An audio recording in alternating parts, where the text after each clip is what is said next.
What's going on? Can I get a roll tide inside the comment box coming to you on this beautiful Friday, December 10th, December 15th.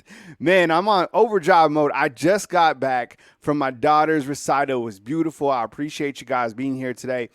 Kyle Henderson, a Bama football on YouTube. We're going to have our call-in show. I'll probably go till about, for an hour, a little bit past that today. So definitely have time for your calls. These are the key points that I wanted to talk to you about today right here on the show. But give me a thumbs up. Hit the subscribe button. We're closing in on 100,000 subscribers. Uncle Charles already inside the comment box. The Roll Tide. Appreciate you guys. So while we warm up the show, let me talk about some key headlines. And I appreciate you guys being here today on this wonderful Friday. Tomorrow, I will be in New Mexico. I'm leaving today to watch the New Mexico State Aggies take on Fresno in the New Mexico Bowl. So I'm kicking off the bowl season with some former New Mexico State Aggies. I can't wait to get back. And again, in the polo today because I just got back from my daughter's recital. Look at Coach on the right, okay? So that blazer is dapper. Whoever is kind of spearheaded Coach Saban's drip game, great job. Love it. Okay, so we lead off with one of the weirder topics that has hit the headlines of college football. And you have a Georgia state senator talking about adding the Orange Bowl to the college football playoffs. I had a short video on that yesterday talking about the silliness of it. So basically what he is saying is that Georgia is one of the best four teams, and the committee missed out on selecting the top four teams. And his solution to that is, along with Florida State, is to add the Orange Bowl to the playoffs. Okay, there's four teams currently in the playoffs, as you know, the Sugar Bowl and the Rose Bowl, but he wants to add the Orange Bowl to this equation of the playoffs. It's like, what? Number one, how would that even work? And B, stop. This is not a good look for college football, right? You have Georgia and Florida State. That's a great matchup in the Orange Bowl, and it's not a good look for Georgia. It's not a good look for Florida State. It's not a good look for anybody in the college football world. So, and then on the flip side, I talked about this yesterday. You have the Attorney General from the state of Florida who is digging into an investigation, an antitrust investigation with the College Football Playoff Committee. Yes, we get it. It was broke, but where were these politicians before all of this? Like, now they're getting involved, postseason and whatnot. Just stay back, stay out of it.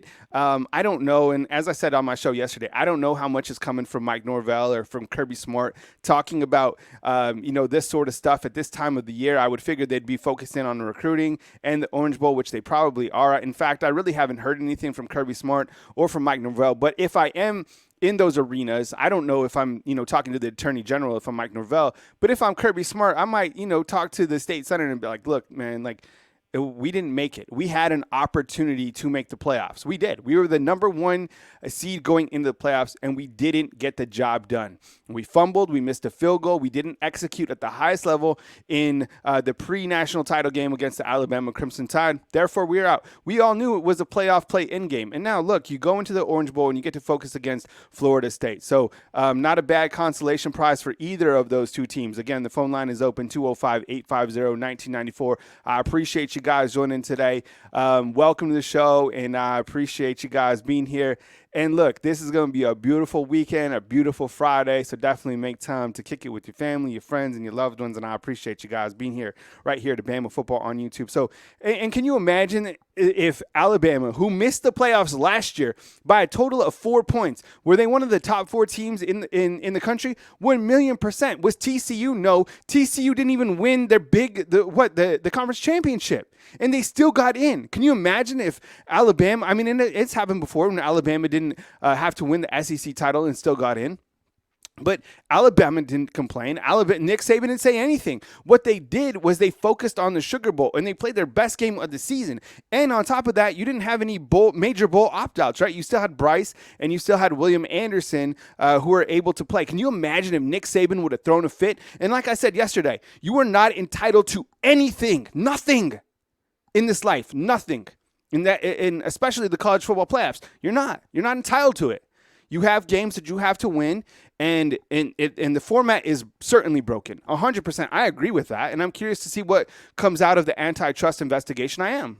But other than that, just let the playoffs go and stop. You have the Orange Bowl game, which is going to be a wonderful game between two really good teams, but other than that, stop.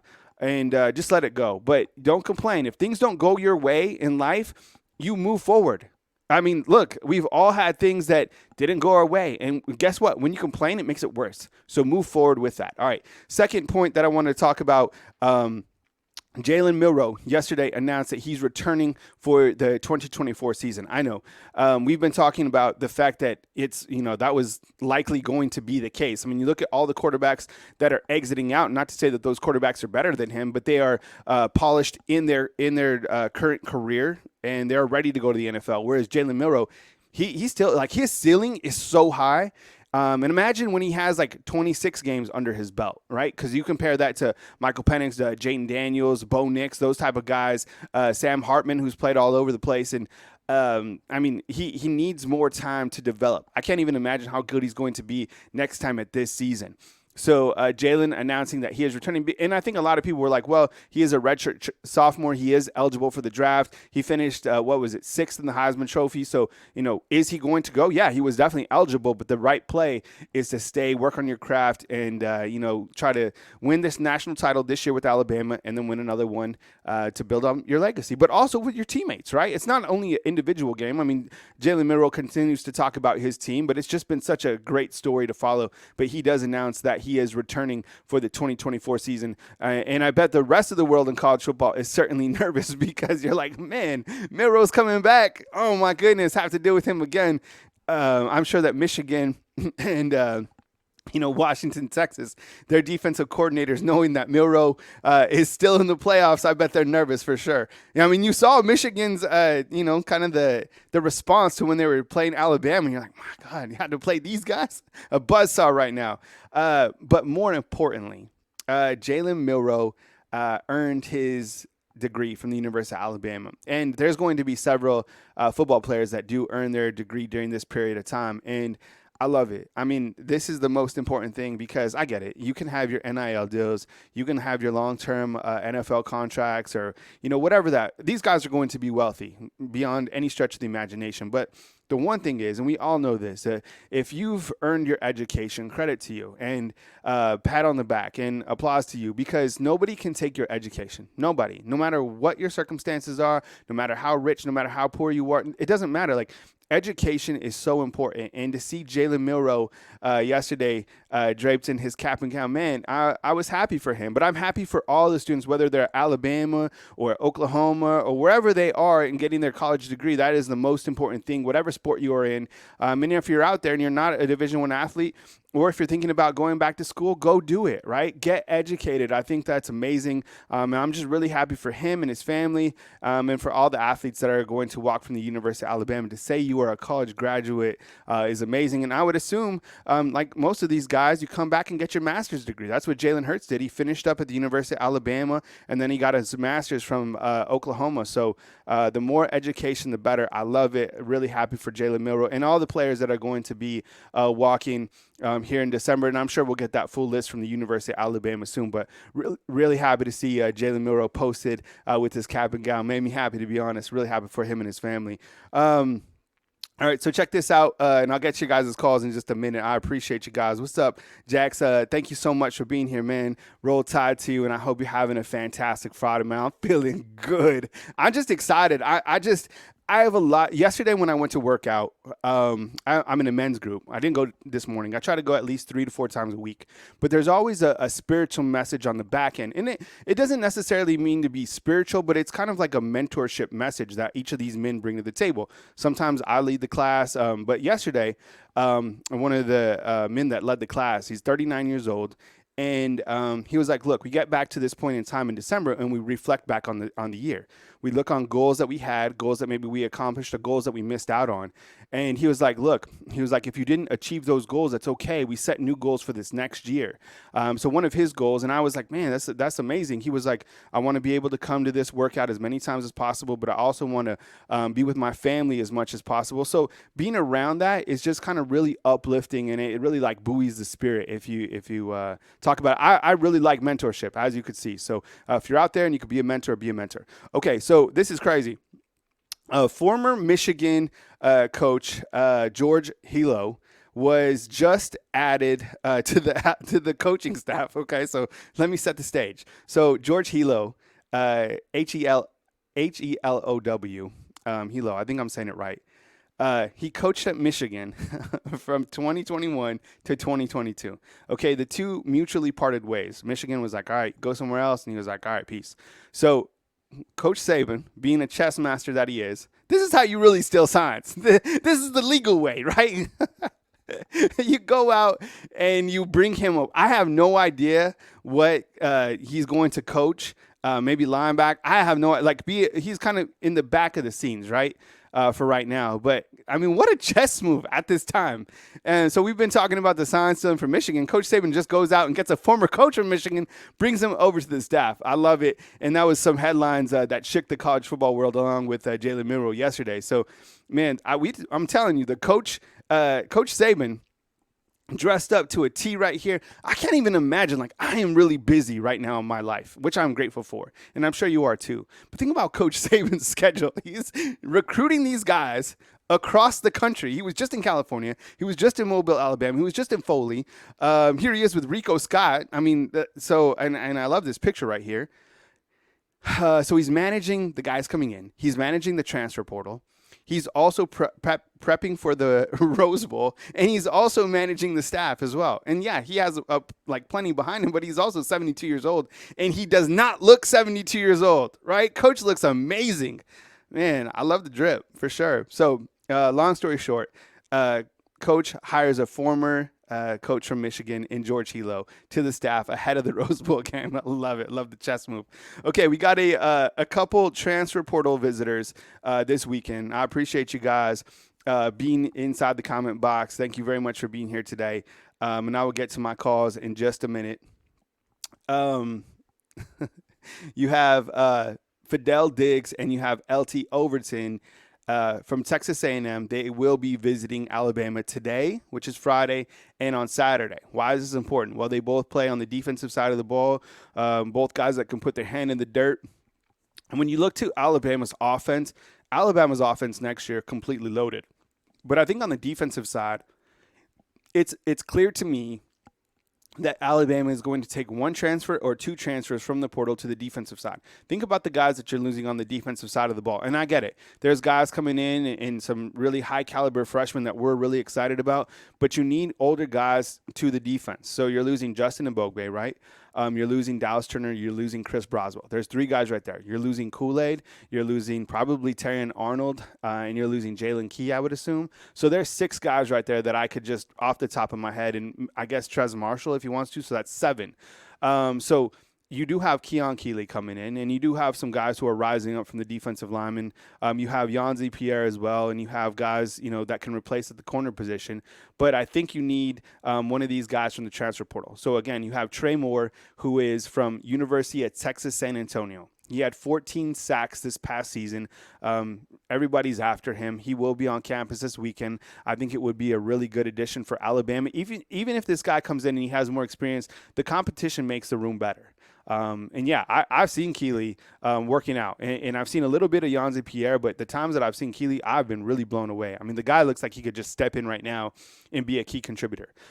With LT Overton, I think he does have some ties to Alabama. I believe his dad used to be in the athletic department in some capacity, so he's familiar with the Tuscaloosa area. And then Fidel Diggs is a guy who is super athletic. As you know, Texas A&M had a lot of high caliber defensive linemen under Jimbo Fisher. So those are the transfer portal guys that we're watching. Alabama has a couple of additional visitors that will be in town. I mean, this is a monster recruiting weekend because you have a couple more days until signing period, which will be next Wednesday when the guys officially sign. So Alabama needs a running back for sure. Like they have to take one running back. And I get it. You have Jace, you have Roydell, you have Jam, you have Justice, you have Richard Young. Why do you need another running back? Because that's how the process works. And more than likely, Jace will leave. And I don't know about Roydell. I mean, you're like, he's a senior. Well, he also has a COVID year. So if he wanted to come back, he could come back. And if Alabama, so I could see that happening. If Alabama misses on a running back, they could probably talk to Roydell about coming back. And you take Roydell with the experience that he has probably over a freshman who has to, kind of work their way up. And then you look to your 2025 running back room, right? That may be how it works out. But Kevin Riley is right here in Northport at Tuscaloosa County High School. Talked about this week. Not far from the University of Alabama, clearly in the county. He's a top running back. I've actually met Kevin Riley a couple times. Great young man, and I do know for a fact that he respects Nick Saban and all of the world and everything that University of Alabama has done. He has a tough decision. Stay committed to Miami or be the running back from the University of Alabama in the class of 2024. So Kevin Riley will take an official visit just down the street to the University of Alabama, so all eyes on him. There's a couple other running backs in play, but I think Kevin Riley is a little bit interesting to me just because he is right literally in Coach Saban's backyard. Favorite Edwin to announce this week. So Favorite Edwin is a monster. He's 6'8", 300 pounds. And everybody's, has him trending to make his decision to the University of Alabama, which would be a monster addition to Alabama's offensive line. One thing that stood out to me when you look to Alabama's offensive line within the last couple of years is the size of each of their guys, right? So you have Miles McVay, monster. Wilcom Formby, monster. Kane Proctor, monster.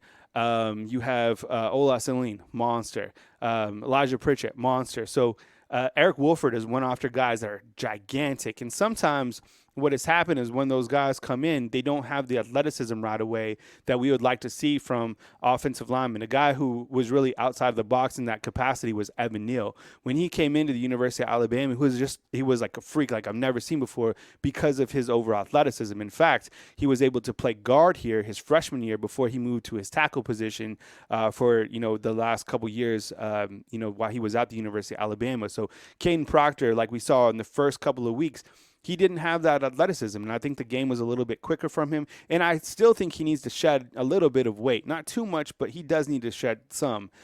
So you look at a guy like Favorite Edwin, 6'8", 300 pounds. I think he's a 3-star prospect, but I'm not too worried about that. I think, once he gets in, he can develop into the process and be a part of this Alabama Crimson Tide offensive line that has been really, really good this year. And I don't think they've been good from the start to the end, but I think the transformation of them has been perfect, and they're playing at the highest level right now. I mean, you look to how they played the offensive line the last 4 games compared to the first 4 games. Really, really impressive. What's up, Robert Hill? I see you inside the comment box. Thank you very much for being here, and I really appreciate your continued support. Let's take some phone calls. We'll take a 832 to start off the show. Hey, good morning. You're on the line with Kyle Henderson. Who am I on the line with, and where are you calling in from? Good morning. This is Mike in Austin. Mike, what's up, man? It's been a minute. Welcome to the show. I really appreciate you being here, man. We have a lot to go over. Pick your topic or bring anything you want to the table because right now is the time of the silliness of the college football season, whether you're talking recruiting or whether you're talking Georgia State Senators wanting to add the Orange Bowl to the playoffs. Well, Kyle, I'm all for it. I know this may be an outlier position, but I think if we start an 8-team playoff this year, I'll be totally okay with that. If we brought in Florida State, Oregon, Liberty, and whoever else deserves to be there, start 8-team this year, sounds good to me. Bring it on. That's kind of the way I look at that. The more the merrier. And the 12-team playoff can't get here soon enough. But, hey, man, it's turning out to be the perfect season. What I mean by that is when I first called in beginning of the year after the Bama loss to Texas, and I don't know if you recall or not, but I was like I'd say in the perfect world, Bama gets another shot at the Texas Longhorns in the perfect world, the perfect season, and lo and behold, that may come to fruition. So it's turning out to be the perfect season. And cherry on icing on the cake, the cherry on top is Bama getting a chance to beat them poser Michigan Wolverines and put them in their place. Yeah. So this is what we all love about college football, man, because you never know how it's going to work out. You never know how the season's going to play out. You just got to keep on playing. But like I mentioned, a chance to beat Michigan, put them where they belong, back to irrelevancy, and then another shot at the Texas Longhorns that I think is one of the best teams in college football. So it's turning out to be the perfect season, man. Yeah, what's your take on this whole the silliness of this Georgia State senator trying to ruffle some feathers and trying to get the Orange Bowl part of the playoff process? Well, I don't know. They're probably just trying to score political points. Right? I don't Yes. know, Yeah. but let's be honest. Florida State did get screwed. Florida State did get a raw deal. Let's be honest. But college football's never been fair, man. It hasn't been fair from the word go. It still ain't fair to this day. So it's never been fair. So Florida State has a right to be angry about it and upset about it. I understand that, but all these politicians getting involved, I think what they're trying to do is just score political points is what I think they're trying to do. Yep. And who knows, they may be college football fans. But if it comes and this is all civil, there's nothing criminal here. There's nobody did anything wrong or illegal and nothing that I know of. Even if there was some conspiring behind the scenes, that's what they do. They talk to each other. So this is all a bunch of civil junk anyway. Yeah. But political points is all that is, man. But if it comes down to it, which is almost too late now, if they decide to get another playoff game in there with Georgia and Florida State, more power to it. So be. But another thing on the other side of that coin is Florida State. I think Georgia's going to whoop them, man. I honestly hope Georgia whips them 55-0. I'll be honest with you. So just to show Florida State that they really don't belong and they're not one of the top 4 teams in the country. But and I do think Georgia's going to whoop them because Georgia's angry too. But speaking of that Georgia game, Kyle, we all watched that game. That was a close game, man. That was a close game. That was an awesome, epic game. That was a close game. But, it really came down, in my opinion, to one play. One play. If you recall, this is how close it was. And P.S., by the way, before the game started, my prediction was 25-23. It turned out to be 27-24, so I was close. Yeah. But it did one play of the game, and you remember that one play when Georgia had the ball, and they tried this end-around play where they're running back to the wide receiver, somebody that kind of came around, and it turned out to be a fumble, and I think Bama jumped on the ball right there and kicked the field goal to go ahead 3 points. But that one play, in my opinion, was a major difference in the game, because if that running back, whoever he was for Georgia, if he wouldn't have fumbled that ball, that dude had about 30 or 40 yards in front of him to run, because if you look, all of Alabama's players were on one side of the field. So it really was a pretty awesome play call by Georgia. It just did not get executed right, and they ended up fumbling the ball, and Bama jumped on it right there. But that one play, in my opinion, came down to change the game. But it was epic, man. It was epic. Yeah, I think so. I mean, those are the two key components to that game that I look back on is the fumble and then the missed field goal by Georgia. The lack of execution by Georgia ultimately cost them. Mike, I know that we felt that Jalen Milroe would come back for this 2024 season, but talk about him coming back next year, and what are your thoughts about kind of the quarterback room with Jalen Milroe coming back for the 2024 season? Well, it's expected. Jalen Milroe has become an excellent quarterback. What do? Finish number 6 in the Heisman Trophy, which is awesome, considering he got benched the third game of the year. But he has definitely made progress, and I give all credit to him and some credit to the coaches for bringing him along as well. But I think he's a red shirt sophomore, and he graduated. I saw where he graduated now, has a degree, so he ain't got to worry about going to class and studying and stuff. Now he can concentrate on football, even get better. I think it's a positive, man. He's proven to be one of the best quarterbacks there is. But as far as the quarterback room, the whole thing, I'm surprised Ty Simpson has not put his name in the transfer portal with the other 100 quarterbacks in the transfer portal. I'm surprised Ty Simpson is sticking it out and staying at Alabama. I guess he's going to sit on the bench or be a good backup. You never know what happens. Could be a good backup quarterback for another year, and maybe he'll get his chances 1 year. Like sometimes it plays out, they get 1 year to play and prove themselves. But I'm all happy about Milroe coming back because he's still a youngster. I never expect him to go pro. And in reality, he's not ready to go pro. He's not ready. So he does need another year in the system. And it's going more power to Bama because Bama's going to be good again next year. And then he'll probably be a better quarterback with some better weapons around him. So I'm very excited about seeing him back. And like man, I've called myself out on it. After that Texas game, I was a Milroe doubter. That Texas game, I didn't think he was going to be able to do it. But he sure proved me wrong wrong and proved a lot of other people wrong too, man. But I'm real happy. But this is what gets me about that transfer portal, man. There's literally 30 quarterbacks in there. But what gets me about that, Kyle, is this. Why are these guys transferring? And I know the line is probably money. I know the bottom line, the answer is probably money. But, for example, you take Will Rogers, right, that dude out of Mississippi State. Well, Mississippi State's bringing in Jeff Levy. Yes. He's one of the best offensive minds in the country. So 100%. why wouldn't Will Rogers stay there, where he's at, where he's familiar with, at the school that got – why is he transferred out? So some of these transfers I really don't get and I really don't understand. Like the kid out of Texas, that Malik Murphy, okay, I understand. That Quinn Ewers is going to be back, and then that Manning kid is heir to the throne. I get it. I get it, right? But others like Will Rogers, some of these others like this ukulele guy, whoever this guy is, that's getting transferred again.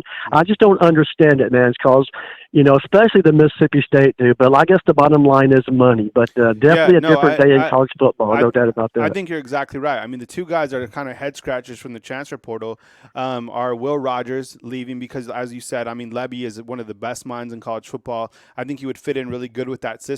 I mean, he's already thrown for 16,000 yards or something like that. And then you also have Kyle McCord out of Ohio State, and that's one of the interesting storylines in college football right now. Is you have Kyle McCord, who was the quarterback at Ohio State, into the transfer portal, and all signs seem to be pointing to Nebraska. In fact, even on Monday, he was in Lincoln, and then you start to hear some smoke from the Georgia quarterback commit, Dylan Raiola, that he is going to flip. He's a Nebraska legacy.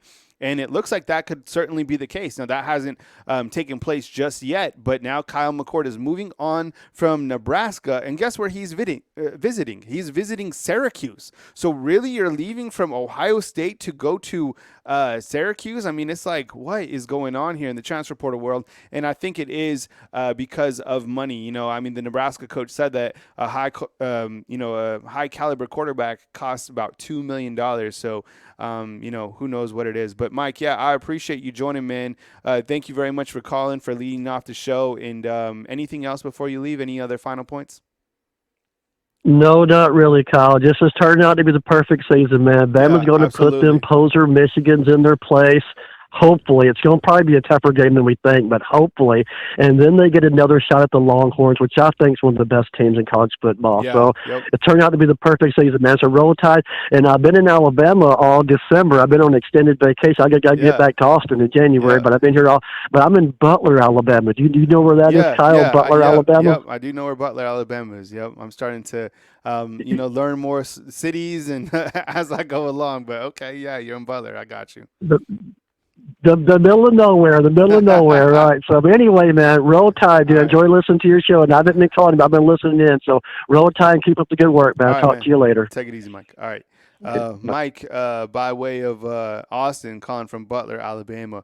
We got a 256 and pretty much a wide open calling line. So if you want to call in here on Friday, hit me up, and I appreciate you guys joining the show today. Mike always has some good context about college football. Today on the show, we're talking about the Georgia State Senator who wants to add the Orange Bowl to the playoffs. We're talking about Jalen Milroe returning for this 2024 season, which was expected. Also about earning his college degree, and I'm sure there's going to be several more players from Alabama to earn their degree. Former Michigan coach has been added to the Alabama staff. That's George Hilo. Don't know exactly what role he'll play. The transfer portal visitors this weekend, you have Fidel Diggs, you have LT Overton, and you have the Moore kid out of University of San Antonio. Kevin Riley, who's a running back from Tuscaloosa County, to visit the Alabama Crimson Tide. Davis is talking about the 2024 schedule. Yeah, we talked about that 2024 schedule a couple days ago, and if you guys want to talk about it, absolutely. I mean, all those road games that Alabama has, you're going to Wisconsin, you're going to Oklahoma, you're going to Tennessee, you're going to LSU, you're going to Nashville. So there's some fun travel games for next season. And of course, you're hosting the Georgia Bulldogs in early September, or actually in late September, which would be great. I was thinking about this yesterday at dinner. Check this out, okay? And I'll get to my next caller in just a second. So just hear me out for a second. Okay, so next year, there's no East and West in the SEC, right? It's just going to be the number one team with the best record in the SEC plays the number two for the SEC title game. So let's just hypothetically say that Alabama beats Georgia, right? And Georgia goes on and has a fantastic season, and so does Alabama, and they end up 1-2 in the SEC. And then they play each other in the SEC for the SEC championship, okay? Well, the winner of that game or the loser, whatever, that's probably going to be one of the top 12 teams, those two teams. So theoretically, those two teams get placed inside the playoffs. Let's say they get placed on the same side of the bracket. You could have, theoretically, 3 times of Alabama and Georgia, or Alabama and LSU, or whatever the case is, right? You could have those teams playing 3 times in this 12-team format. That would be crazy. But anyways, just something to think about. All right, 256, let's get it. Hey, I appreciate you being patient. You're on the line with Kyle Henderson. Who am I on the line with, and where are you calling in from? This is Daryl from Huntsville. Hey, what's up, Daryl? I appreciate you joining in, man. Welcome to the show, man, and take it away. Yes, sir. This Georgia senator on the Orange Bowl. Poppycock and Turtle Tutu. Mm-hmm. That's exactly what it is. That's just a bunch of junk. I mean, again, is there not enough problems in your state? In your in the area that you were elected from, is there not enough problems? I'm pretty sure there are. Mm-hmm. To take your time and then try to come and posture and make a name for yourself, because we don't even know who you are. Make a name for yourself. This is, man, I know you got something better to do. I mean, you could legalize overweight midget wrestling. I mean, come on, man. Jalen returned to get his degree. That's what it's all about. Yep. I think you said it so greatly. They can never take away your education. They might take away a lot of things from you. They might take away your credit. They might say you're not as good as we thought you were. They might say all sorts of things. They can never take that degree from you. Never. Mm-mm. The transfer portal visitors. Mm-hmm. Well, that's part of college football now. That's not going away, as Nick Saban predicted. And the fact you got people that are willing to basically just come out and say, hey, it's worth $2 million for a quarterback now. In other words, he's basically saying, hey, if you want to come here and want to make some money, come to Nebraska. Yep. Kevin Riley to visit. Well, I hope he does. I hope he has a good time. I hope he understands this is the place to be. Now, I know they're going to promise you playing time at Auburn. I understand all of that. But at the end of the day, all you got to do is look at the resume, look at the NFL, see, and you will see that the NFL is littered with Alabama running backs that are still playing. Yeah. Favor, he's 6'8" now. As you say, he may need some developing, but he's a 3-star. People look down. If you're not a 5-star, they look down on it. But take a guess who was a 3-star. Our defensive end that played on our 2011 team. His name escapes me right now, but his name he was a 3-star. Mm-hmm. So 3 stars doesn't matter if you go in with the right mentality. Go in, learn, advance, get stronger, get make up for your lack of whatever. You might not have athleticism. You may not be able to bend. They want you to bend. You may not be able to do that. But all that can be taught. It's repetition. And like you said, we always say you're practicing against the best. So why would you not improve? Yeah. I think you're exactly right. And sometimes you look at the star rankings and that might just mean more development needed going forward. And there's nothing wrong with being developed when you get into the University of Alabama. That's actually the part of the process, right? Is you get in here. And that's why it's so rare. And yeah, freshmen are probably going to play from this class of 2024. I don't know which ones are, but you look back on this season and the guys who were ready to play, Caleb Downs and Caden Proctor. Caden Proctor really got thrown to the fire. I mean, I don't even know if he was necessarily ready, but he grew up really fast. I think Caleb Downs was ready to play immediately. He was going to be a baller regardless. Like, he didn't really even he needed to go against Xavier Worthy and a couple other wide receivers to get to this point, but he was ready to go. Whereas Caden Proctor, he needed to, get developed, but Alabama really didn't have another choice but to start him at tackle position, right? When you talk about freshmen that are able to play, I think Justice Haynes is a guy who could probably play as well, but he's got to wait, right? You have Jace, who's been, doing all well, doing very well well this entire season, then you have Roydell Williams and even Jam Miller ahead of him, it's going to be fine. And there was a bunch of smoke that was saying, oh, Justice Haynes is in Georgia hanging out with his buddies. Yeah, he's like, what is he, 18 years old? Of course he wants to go back home and hang out with his friends. I'm going back to hang out with my friends in New Mexico, right? So like that doesn't mean I'm transferring to New Mexico State because I'm watching the New Mexico Bowl tomorrow. No. Like I know where home is. So this is my home. I'm home in Tuscaloosa. One of the things that Mike brought up, Daryl, was the fact about Ty Simpson. And so with Jalen Milroe returning next year, and a lot of people are like, I'm glad that Ty Simpson has not hit the transfer portal or any of these quarterbacks. Look, I don't know about any other players hitting the transfer portal. I would imagine that more players from Alabama are going to hit the transfer portal once the season is completed. I think one of the great jobs that Alabama and Nick Saban that they've done is been able to maintain their roster going into the playoffs, because Coach Saban said this himself. The transfer portal is looked at differently and managed differently whether you're in the playoffs or not. All these other teams, they're not in the playoffs, so you're going to see a lot of movements. I'm surprised to see really the news with Malik Murphy, because he's the number 2 quarterback on that team. So you want him to be dialed in going into the Sugar Bowl, right? So with Ty Simpson or some of these other quarterbacks on the roster, you want to maintain everything that your team has going into the playoffs. So I would imagine more players hit. I don't know. You look at Ty Simpson, and I was impressed with him against Kentucky. He can certainly be a guy, whether that's at Alabama or somewhere else. Like, he can play. You have Julian Sain come in. You have Dylan Lonergan. You have Eli Holsting. So it's a crowded running back room, and I think one of those guys is going to transfer out. I don't know who it's going to be, but I would imagine, one of those guys leaves. Look, there's nothing wrong with waiting for your turn. I get it. You can get a deal somewhere else, or you can go somewhere else and play immediately. But I look to like Chris Broswell. All it takes is 1 year. 1 year for a mega deal. Like, Chris Broswell could have left. He could have went and played at Syracuse. He could have went and played at Wisconsin. He could have went and played at Maryland with Coach Locks or wherever and been a day one starter as soon as he transferred. But he waited behind William Anderson. What's wrong with that? And then now look at him. He's made some major money. He's a first-round draft pick by waiting his turn. So what's your thought on kind of, the quarterback situation behind Jalen Milroe? Well, the quarterback situation behind Jalen Milroe is just this. It's a work in progress. And I'm not insulting Jalen Milroe by saying that.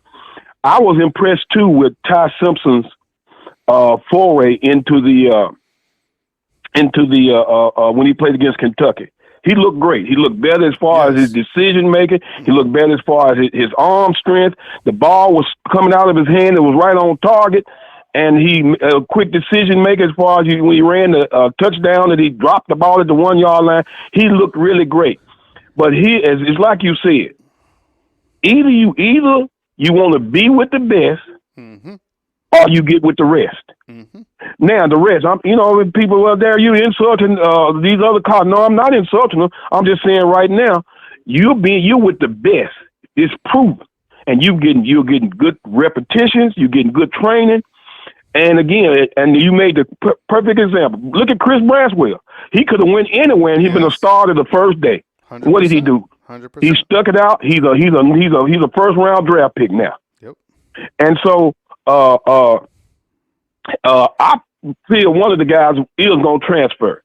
And I'm never going to tell a kid because I used to recruit college basketball players, and I would always tell them, if you feel that's where you can play, go. I would never try to lie to them. I just tell them the truth. I said, we got this, we got that. We're stacked right here. We're stacked right there. But if you come, you're gonna get good training. You're gonna get good repetitions in practice, and you'll be able to go and play and have a chance to present yourself to the NBA. And at the end of the day, like you said, he was behind William Anderson. What's up with that? There's nothing wrong with that. I know. Just like there's you're behind a generational player. Exactly. That's what I'm saying. It's not always like the quickest. There's no shortcut to greatness. There's no shortcut to getting, like the big contract. You have to wait. A lot of it is timing. And just because you can go somewhere else doesn't mean that's always the best move. Think about this. If you sit and wait at Alabama, I mean, you're sitting, but you're getting that type of coaching. You're getting that type of treatment. You're getting to play against the best and practice against the best every single day. I think patience really pays off for the players on the roster here at the University of Alabama. I get it from a quarterback perspective because there can only be one quarterback on the field. But next year, I mean, that's a gauntlet of a season, right? You're going to need every single position, the ones, the twos. I mean, that's a long season next year. That's a gauntlet of a season next year. And you're just one play away when you're the backup. I just think there's going to be a lot of competition, and there's nothing wrong with competition. I don't think you should run from competition. I think you should run into competition because competition makes the product better, regardless if that's football, whether that's your business, whether that's working out. That's a reason why sometimes it's best to run your 40 time against somebody else, right? Because you're always like hungry dogs run faster, right? So I like that saying. But Coach, I appreciate you calling in, man. Thank you for rapping with me. I hope you have a fantastic Friday. Can I quote a great American on my way out? Of course. One of the greatest Americans of all time said this: whether you like it or don't like it, sit down and look at this thing and admit it's the best thing going today. Mm-hmm. That great American is Ric Flair. Yep. Woo! Always my pleasure, Kyle. Yep. Roll Tide, roll. All right, roll Tide, roll, man. Take it easy. Ric Flair coming in. I love it. What's up, guys? I hope you're having a fantastic Friday. Thank you very much for joining me. Almost to 100,000 subscribers right here on our YouTube channel. I think it'll probably happen by in December at some point. I'm really excited about it. I mean, started the channel back in 2017. And, I really pour my heart and soul into the channel. I run the channel by myself. So I really appreciate all the support, whether that's a super chat, a thumbs up, becoming a fan funder. How do you become a fan funder? Go up to the top. You'll see a hyperlink. You hit that join button. So I appreciate you guys just supporting it, whether it's a thumbs up or whatever. But thank you very much. And also thank you for supporting the coaches. Some next goals for the 2024 season while we're talking about goals is to add some of these great contributors to the channel more frequently. Like a Ty Hayes from Around the Sports Table, Coach Smoog, Coach Sean, Coach Jarek. Those guys have done a really good job stepping up and contributing to this channel as well. So while I'm, kind of ops and strategy for the channel, I would definitely like to add those guys on a different scale because they do a really great job, and I really appreciate the content. All the content creators going out there. And I mean, there's some really great companies out there that cover college football, and there's some people with much larger platforms that do a really good job, and I appreciate it, man. It takes a lot of work, and, you're never going to get the fruits if you don't have the labor, right? So you got to put in the work and you got to be consistent. And I have respect for people that are consistent and put in the work on a daily basis because that's how you get to where you are going in life. So I appreciate it and I respect the grind. That's just how it is. So I love it. Let's take the 201. We'll do it right now. Hey, what's going on? You're on the line with Kyle Henderson. Who I'm on the line with and where are you calling in from? Hey, Kyle, it's Adam calling from Georgia. How you doing? What's up, Adam? I appreciate you being here, man. Welcome to the show, man. Take it away. Absolutely. Thanks a lot. I just have two questions, and I'll be brief. So against Michigan, I feel like Jesse Minter, their defensive coordinator, is going to throw some really complex schemes at Milroe that are going to be challenging. So I'm wondering, how do you think we should best attack their defense? And the second question I have relates to Julian saying, I know that it's important to embrace competition. Yeah. But this guy's coming into Alabama behind Dylan Lonergan, Ty Simpson, and Jalen Milroe. Yeah. And it just doesn't seem realistic at some point to do that. So how do you kind of balance making sure that you're competing with also being realistic about your chances of actually seeing the field? Yeah, I think that's tough at the quarterback position. But the first question is, I think what you do against Michigan is you unleash Jalen Milroe to a level that we haven't seen before. And I think you do that the rest of the season. Whether Alabama beats Michigan and then goes into the national title game against Washington or Texas. And what I mean by that is just let him be the guy that he has transformed into. And I think that he clearly has a deep ball. He's improved on those intermediate passes that everybody was freaking out about. But most importantly, his ground game. If he wants to take off, just do it. Just take over the game. I think utilizing the running backs in this game will be really important. I think it's going to be challenging going against Michigan's defense because their defense is good, but they haven't seen an offense like Alabama's. And what I mean by that is, Ohio State had the wide receivers, but Alabama is a complete team. And I think the offensive line, if they can win in the trenches. I mean, you look at what Jaden Roberts was able to do against Georgia. Georgia had a really good defense. I think they were a top 10 defense as well.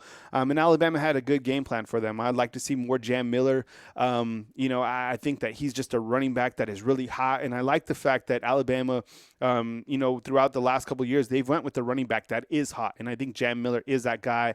And I'm sure that Jace is going to be ready by that time of year as well. But you get the ball to your playmakers, and we know we if you followed Alabama football, we know the game plan for Alabama. Be creative with Kendrick Law. Try to figure out how to get the ball to Isaiah Bond. He's clutch, and let Jermaine Burton go up and make a play to change the momentum. So I think if Alabama, from the offensive perspective, plays mistake-free football, and that was the thing that my biggest takeaway from the SEC title game was Jalen wasn't going to force a bad ball. He was rather going to eat a sack before he threw an interception. I love that, right? Like, don't force the ball. Like, you rely on your defense, rely on your special teams game. Don't turn the football over, because turnovers at this level will beat you. And that's exactly what happened to Georgia in the SEC title game. They turned the football over, missed a field goal, and they eventually lost. I think when you look to a crowded quarterback room, it's difficult. I think it's ultra challenging, especially now in the world of college football. I certainly think that one of the quarterbacks on Alabama's roster, if not two, will transfer into the transfer portal. I don't know which quarterbacks those will be, but I think, if you're a quarterback here, the writing's on the wall. Jalen Milroe is coming back, and Julian Sain's on the back end. So now you're sandwiched in between a 5-star and a Heisman Trophy candidate, right? Like, that's tough. That's a tough place to be. And competition is good, but at the same point, like, these guys want to play. They're capable of playing. They're capable of getting deals. So I think those guys are going to have opportunities. And I think, one, if not two quarterbacks will transfer out, after Alabama's season is completed. I mean, I have no true insight on that, but I think the writing on the wall, just as I said, a Heisman Trophy favorite and the number one quarterback in the country, and you're in between, that's an uncomfortable place to be in. What else you got? Awesome. Well, I'm going to predict Alabama. I'm going to predict we win 34-17. Thanks for taking my call, and Roll Tide. Great show as always, Kyle. Yeah, thanks. I appreciate it, man. Thank you so much. That's kind of, my take on the quarterback position. I think that's something that, everybody will continue to freak out about. It is the quarterback position. Robert Hill is asking inside the comment box, hey, who is the new linebackers coach from Michigan? No trust him, and can steal our signs. And no, look, so George Hilo was just hired by Alabama. He coached at Michigan from 2021 to 2022. I don't know if he's going to be added directly to the staff. So Alabama can have a set of allotted coaches, right? Your quarterback's coach, your OC, offensive line. I think he's going to be a support staff coach. And what that means is kind of like Charlie Strong. Charlie Strong is in the room, providing his take on the defensive strategy. And I think that George Hilo is going to be added in that capacity as well. The ties to Michigan, that is pretty exciting, and it's pretty hilarious that Coach Saban would do that right before the Rose Bowl. We will get to hear from Coach Saban on Monday and on Wednesday of next week. So Monday, he will address he can't talk about recruiting until the players are actually signed. So that will be more towards Rose Bowl prep and probably a George Hilo type question if he is officially hired by then. And then on Wednesday, Coach Saban will talk about the overall signing class. So you'll have two opportunities to hear from Coach Saban before Christmas, and then the team heads out on the 27th to Pasadena. That's the same day I head out to Pasadena as well. And you have a bunch of different media opportunities with both Michigan and with both Alabama, including an opportunity to talk to the entire roster. So I will be there uploading those interviews. And this is very interesting. So we're going to be able to watch Alabama practice, I think, twice from Pasadena. And what I mean by that is you get to watch them for like 15 or 20 minutes, if that. But Alabama's going to have a lot of these early enrollees, a Jalen Mbakwe, a Julian Sain, a lot of these guys that are coming in that are going to be able to be in Pasadena with the team as true freshmen practicing. So getting some sort of footage of them will be one of my main targets to kind of see how they look in a uniform during their first initial days as an Alabama Crimson Tide. I appreciate you guys joining me today. Thank you very much for joining the show. Hit the thumbs up, like, subscribe. I got a busy day coming up. So right now, I'm a parent, so I just got back from my daughter's recital. I'm about to take my son from the haircut. You know how it is when the kids are out of school, and then I'm about to jump on an airplane and fly to New Mexico to see my family, and then tomorrow I'll be at the New Mexico Bowl. But of course, I will be able to bring you guys coverage as the news happens because we got an action-packed recruiting week. Been hitting up the YouTube shorts, so stay tuned for there. And then if major news happens, I'll definitely go live from no matter where I'm at. I mean, you guys have seen me go live from the airport, or I have the capabilities to do what I need because this is what I do. So hit the thumbs up, like, subscribe. I appreciate you guys being here. I hope you guys have a fantastic Friday. And thanks again for supporting the channel. Honestly, I really appreciate it. I have a lot of gratitude because of you guys supporting the channel. Thank you very much, and I will catch you guys next time right here on Bama Football on YouTube.